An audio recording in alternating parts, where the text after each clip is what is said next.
எப்பயும் என் ஒய்ஃப் இப்படி தலையை சொரிஞ்சுக்கிட்டே இருப்பா. சொரிஞ்சிட்டு இருக்கையில ஒரு நாள் வீட்டுல வெளியில யாரும் இல்ல, மொட்டை மாடிக்கு பக்கத்துல உட்கார வச்சு பேன் பார்த்துட்டு இருந்தேன். பேன் பார்த்துட்டு வீட்டுக்கு அந்த ஹவுஸ் ஓனர் அம்மா வந்து, உனக்கெல்லாம் அறிவு இருக்கா, மேல உட்காந்துட்டு இப்படி பேன் பார்த்துட்டு இருக்க அப்படின்னு கேட்டேன்.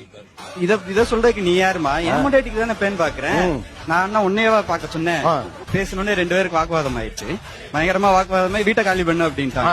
வீட்டை காலி பண்ணா வீட்டையெல்லாம் காலி பண்ண முடியாது, உன் இஷ்டத்துக்காக வந்துட்டு வீட்டை காலி பண்ணு செய்ய அப்படின்னு சொல்லிட்டு இப்ப என் பொட்டாட்டிக்கு பேன் பாக்குறதுல உனக்கு போறாமமா அப்படின்னு சொன்னே போய் எங்க வீட்டுல எங்க அண்ணன் எங்க அம்மா எல்லார்கிட்டையும் சொல்லி, உங்க தம்பி கிட்ட இந்த மாதிரி பேசினதுக்கு சண்டைக்கு வர்றாரு, வீட்டை காலி பண்ண சொல்லுங்க. எல்லாரும் வந்து சண்டை போட்டாங்க. அது நீங்க இப்படி சொல்றதுக்காகவே வீம்புக்கு நடுவுல உட்கார வச்சு பேன் பாக்குறேன்னு சொல்லி எல்லாருக்கும் முன்னாடியும் பேன் பார்த்து ஒரு 1/2 மணி நேரம் எல்லாரும் பேசுறத கேட்டுக்கிட்டே இருந்தா, ஆனா பேன் பாக்குறத நிறுத்தல.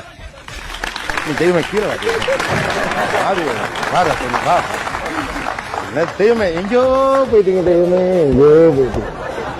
தேன் பார்த்தது கூட மாற்று கிடையாது. ஹவுஸ் ஓனர் எது சாம்பா சிங்கா கோட்டை கேட்டுக்கங்க தம்பி, கேட்டுக்கங்க.